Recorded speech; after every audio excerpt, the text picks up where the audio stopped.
मुश्किल टाइम में और अच्छे टाइम में और बुरे टाइम में कौन था। उन्होंने कहा जी मेरी चंद गलतियां थी, दो तीन। सर कोई रह ही नहीं ना गया। सर क्यों नहीं रह नहीं गया? रह गया कोई। सर आप मोने सिलाही को आप जानते हैं? बिल्कुल मैं जानते हैं हाँ। ना, वो रह गए हैं। सर मोनो सलाई रह गए, आपके बड़े नाम फवाद चौधरी किधर है, फरूख हबीब किधर है, खान साहब का बचपन का फ्रेंड लंगोटिया यार के संगार लगा के बोलते होते थे पीटीआई में मेरी जान बसती है। अब वही पीटीआई के खिलाफ है। देखें जी, शेख रशीद साहब की तो मैं अकेला ही नहीं, शेख रशीद की तो पूरे पाकिस्तान को अभी तक समझ नहीं आई। भी नॉमिनेट कर देंगे कल 9 बजे जो है ना, वो जो अड़ियाला जेल में बैठा हुआ है इमरान खान, उसको रिहा किया जा रहा है। आप फिर कल 9:05 अवाम के निकलने से क्या होता है? अवाम यहाँ पे 100 बंदों से पूछ ले, 2 वोट जो है वो नून लीग के 98 जो है इमरान के होंगे। असल बात तो आपको पता चलती है इलेक्शन में। सर ताकत ही अवाम है, अवाम के निकलने से ही सब कुछ होता है। आप कह रहे हैं ना क्या होगा, आ रही है डेफिनेटली हारेगी, ये तो कहाँ से सवाल ही नहीं। ये खंबा है ना, ये खंबा। सर नवाज शरीफ आ रहे हैं तो डॉलर सस्ता हो रहा है, नवाज शरीफ आ रहे हैं तो पेट्रोल सस्ता हो रहा है, फिर भी आप कहते हैं नून लीग हार जाएगी। अस्सलाम वालेकुम। वालेकुम सलाम। सर कैसे हैं? अल्लाह का शुक्र है। सर मुझे ये बताएं कि इस टाइम जो सूरत हाल चल रही है, हम पीटीआई को देख लें तो इमरान खान के बाद ऐसा कोई आपको लीडर नजर आ रहा है जो पीटीआई को संभाल सके? जाहिर बात है, इमरान खान साहब ने अगर जौहर अली साहब को नॉमिनेट किया तो किसी वजह से ही किया ना। अगर वो संभाल सकते हैं तो किया है ना। सर जौहर अली साहब क्यों? शाह महमूद कुरैशी साहब थे, वहां पे मुराद अली सईद साहब थे, बड़े बड़े नाम थे। बिल्कुल बड़े बड़े नाम होंगे, लेकिन हमारी नज़र में तो जो फैसला खान साहब करेंगे वही बेहतर है और हम उसी को ही मानेंगे। चाहे वो एक छोटे बैरिस्टर को कह दें, चाहे वो बड़े बैरिस्टर को कह दें, चाहे वो एक नॉर्मल से पार्टी के इंसान को कह दें, हमारे लिए जो खान साहब का जो मुर्शद का हुक्म है हमारे लिए बहुत अजीज है। तो आपको नहीं लगता कि शाह महमूद कुरैशी को धचका पहुंचा होगा? क्योंकि उन्होंने एक बात की है कि मुझे जो मर्जी ऑफर दे ले, जो मर्जी कर ले, मैं पीटीआई का हिस्सा था, हूँ और रहूंगा। नहीं बिल्कुल, अगर उन्हें धचका पहुंचा होता तो वो कभी ये बात ही नहीं करते। मुझे नहीं लगता ऐसा कि धचका पहुंचा होगा। शाह महमूद कुरैशी जो है वो उनकी एक अलग ही अहमियत है। मैं भी मुल्तान से बिलोंग करता हूँ, मेरा हल्का और मैं शाह महमूद कुरैशी के हल्के से ही हूँ। तो मेरा ख्याल है कि शाह महमूद कुरैशी की जो पीटीआई में अहमियत है वो अहमियत बरकरार रहेगी हमेशा, वो कभी खत्म नहीं हो सकती और अब तो ज्यादा होगी। क्योंकि जो लौटे थे वो भाग गए, जिन्होंने रहना था वो रह चुके हैं। वजीर सर ये तो हम पहले भी कहते आए ना, लोटे भाग गए, लोटे भाग गए, लोटे फिर निकल आए, लोटे निकलते जाते हैं। नहीं डेफिनेटली जो लोटे अब पक्के थे ना, पक्के वाले सर, उससे भी हमने ये कहा था कि पक्के लोटे नहीं सर, अब तो इंशाल्लाह अल्हम्दुलिल्लाह खान साहब ने कहा था कि ये अल्लाह का बड़ा फजलो करम हुआ है मेरे ऊपर कि मुझे पता चल गया कि मेरे मुश्किल टाइम में और अच्छे टाइम में और बुरे टाइम में कौन था। उन्होंने कहा जी मेरी चंद गलतियां थी, 2-3। सर कोई रह ही नहीं ना गया। सर क्यों नहीं रह गया कोई। सर आप मोने सिलाही को आप जानते हैं? बिल्कुल मैं जानते हैं ना, वो रह गए हैं।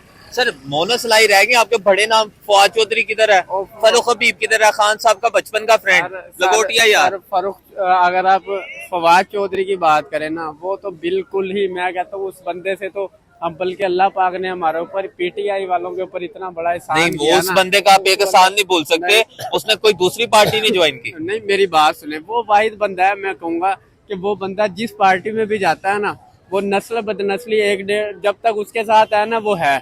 जैसे ही वो देखेगा कि अब वो हवा चेंज हुई है, साथ ही उसने अब वो हवा आगे चेंज हो जाना। ऐसे पार्टनर हमें नहीं चाहिए, खान साहब को नहीं चाहिए। खान साहब को दिलेर साथ देने वाले। आप मुझे बताएं कि ये क्या नाम है, मोने सिलाही के जो वाले साहब है, इनका नाम परवेज इलाही, उनकी यही देख ले, उनकी उम्र देख ले, उनका एक्सपीरियंस देख ले सियासत का। लेकिन वो पीटीआई से दस्तबार नहीं हुए, पीटीआई नहीं छोड़ा, हुकूमत का मुकाबला किया। सर मुझे ये बताएं कि शेख रशीद साहब टांग पे टांग रख के संगार लगा के बोलते होते थे पीटीआई में मेरी जान बसती है, अब वही पीटीआई के खिलाफ है। देखें जी, शेख रशीद साहब की तो मैं अकेला ही नहीं, शेख रशीद की तो पूरे पाकिस्तान को अभी तक समझ नहीं आई जब से वो बना है कि वो कहाँ से आते हैं और कहाँ से जाते हैं और कहाँ से क्या करते हुए चले जाए। आप उनसे सवाल कहें तो वो कहते हैं कि यार तू चाहना है कि मैं वापस 40 दिन से चिल्ले से चला जाऊँ। तो अब कहने का मतलब ये है कि उस बंदे को कौन समझ सकता है, उसकी बात कोई नहीं समझ सकता। तो शेख रशीद से तो हमारे हाथ भाई जुड़े हुए हैं। बेहतर अब ये है जो खान साहब ने स्ट्रेटजी अपनाई है कि अपने पुरअमन तरीके से रहना है। आपने अपने वोट का इस्तेमाल करना है, आपने वोट जो है पीटीआई को देना है। बल्ले का निशान जो लोग छीनना चाहते सर थे। बल्ला वोट तो दूर की बात है, पहले तो ये जानना है ना कि पीटीआई इलेक्शन में नजर भी आ रहा है कि नहीं। सर बिल्कुल नजर आ रहा इंट्रा है, पार्टी definitely इलेक्शन नजर आ अपनी रहा है। पार्टी में रोले डाल सर डेफिनेटली नजर आ रहा है। मेरी बात सुने, अनवार साहब काकर साहब ने फरमाया कि भाईजान कौन कह रहा है कि पीटीआई जो है वो इलेक्शन में हिस्सा नहीं लेगी। मुझे बताएं, पीटीआई अपने भरपूर तरीके से इलेक्शन में हिस्सा ले रही है। लेकिन और खान साहब लेगी। नहीं होंगे। खान साहब नहीं होंगे तो कोई बात नहीं, हाँ। लेकिन पार्टी खान साहब की है, उसको लीड खान साहब नहीं करना है, चाहे वो किसी को भी नॉमिनेट कर सर सकते क्या हैं। लगता है आपको कि अब खान साहब को हम वापस देख भी पाएंगे या नहीं? सर क्यों नहीं देख पाएंगे? मुझे तो ये प्लान लग रहा है नहीं कोई सर, अल्लाह से दुआ है और हम दुआ करते हैं, क्यों नहीं देख पाएंगे। बड़ी बेसब्री से इंतजार है हमें उस दिन का, जिस दिन मैं आपको वही कह रहा हूँ कि आप अभी ऐलान कर दें कि कल 9 बजे खान साहब जो है ना रिहा हो रहे हैं। जिस तरह इन्होंने 10 तकरीबन महीना पहले रोला डाल दिया था, अपने आप ही लोगों सड़कों पे जी इश्तिहार लगा दिए, मुल्क का वजीर आजम नवाज शरीफ आ रहा है, चलें चलें मीनार पाकिस्तान चलें। मैं कहता हूँ अगर आपने यही चीज देखनी है ना, आप अभी नॉमिनेट कर देंगे। कल 9 बजे जो है ना, वो जो अड़ियाला जेल में बैठा हुआ है इमरान खान, उसको रिहा किया जा रहा है। आप फिर कल 9:05 अवाम के निकलने से क्या होता है? अवाम यहाँ पे 100 बंदों से पूछ ले, 2 वोट जो है वो नून लीग के 98 जो है इमरान के होंगे। असल बात तो आपको पता चलती है इलेक्शन में। सर ताकत ही अवाम है, अवाम के निकलने से ही सब कुछ होता है। आप कह रहे हैं ना क्या होगा, अवाम के निकलने से ही सब कुछ होगा। और इंशाल्लाह ये इस बार अवाम फैसला कर चुकी है। सर अवाम तो उस दिन भी निकली थी है। जिस दिन खान साहब डायरी उठा के निकले थे, ठीक है? क्या अवाम की कहाँ पे सुनी? सर इस बार इंशाल्लाह इस अवाम को पता है कि अगर इस बार फैसला सही हाथों में ना गया तो हमारी आने वाली नस्लों दर नस्लें जो है ना, वो भी हमारी एक तो कर्जे का शिकार तो है ही हैं, गुलामी तो वो वैसे ही करेंगे ना, ये इनके बच्चों की गुलामी भी करेंगे। तो मेरा ख्याल है ये सही टाइम है, आप अपने वोट का सही इस्तेमाल करें। वोट को सही से आप वोट ही आपकी एक ताकत रहेगी है जिसको कोई दबा नहीं सकता। वरना मेरा ख्याल है आपकी हर आवाज को भी दबा सकता है, आपके जमीर को भी दबा सकता है, आपको भी दबा सकता है। क्या हुआ है इमरान साफी के साथ देख लें, उनसे डर के आपको हर बंदा दबा सकता है, लेकिन आपके वोट को नहीं दबा सकता। सर इलेक्शन होते नजर आ रहे हैं सर इंशाल्लाह उम्मीद है कि अब इलेक्शन हो जाएंगे, क्योंकि जो प्लान थे वो कामयाब हो गए हैं।